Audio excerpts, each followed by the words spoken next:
UTL solar लावणार आणि सबसिडीही मिळवून देणार। जम्मू काश्मीरमध्ये नॅशनल कॉन्फरन्स आणि काँग्रेस बहुमताचा आकडा गाठला। नॅशनल कॉन्फरन्स आणि काँग्रेस 51 तर भाजप 26 जागांवर आघाडीवर। पीडीपीचे उमेदवार 3 जागांवर आघाडीवर।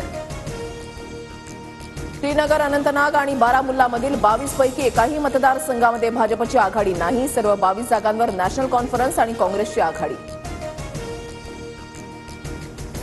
हरियाणामधील जुलाना मतदारसंघामधून विनेश फोगाट आघाडीवर। विनेश फोगाटचं राजकीय भवितव्य आज ठरणार।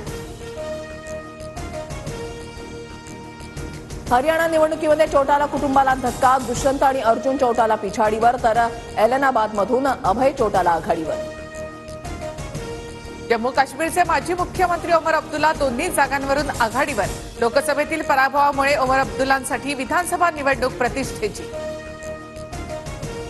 महबूबा मुफ्ती यांची मुलगी इल्तिजा मुफ्ती पिछाडीवर। मुफ्ती कुटुंबाच्या परंपरागत बिजबेहडा मतदारसंघातून इल्तिजा मुफ्ती दुसऱ्या क्रमांकावर।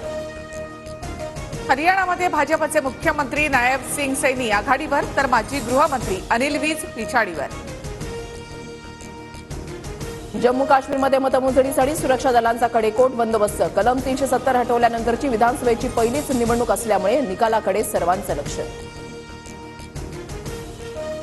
तब्येतीच्या कारणास्तव मुख्यमंत्री शिंदेंचे आजचे सर्व कार्यक्रम रद्द। सोलापूरमधील लाडकी बहीण योजनेच्या कार्यक्रमाला फक्त दोन्ही उपमुख्यमंत्री हजर राहणार।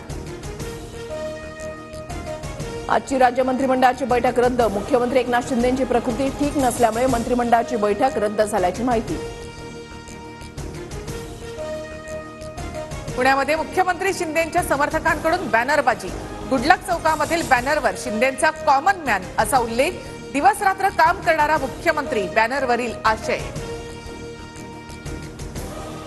शरद पवार अजित पवारांना सलग 2 दिवस धक्का देण्याची शक्यता। 14 तारखेला रामराजे नाईक निंबाळकरांचा तर 15 तारखेला रमेश थोरात पवारांच्या राष्ट्रवादीमध्ये प्रवेश करणार, सूत्रांची माहिती। जागा वाटपासंदर्भात आज महाविकास आघाडीची बैठक। दुपारी 1 वाजता ट्रायडंट हॉटेलमध्ये जागा वाटपासंदर्भात बैठक। शरद पवारांच्या राष्ट्रवादीमध्ये आणखीन एक मोठा नेता प्रवेश करण्याची शक्यता। सुप्रिया सुळेंच्या गाडीमध्ये चेहरा झाकून जाणारा तो नेता कोण, राजकीय वर्तुळात चर्चा। करमाळ्याचे आमदार संजय मामा शिंदे अपक्ष निवडणूक लढवणार। संजय मामा शिंदे अजित पवारांचे समर्थक आमदार।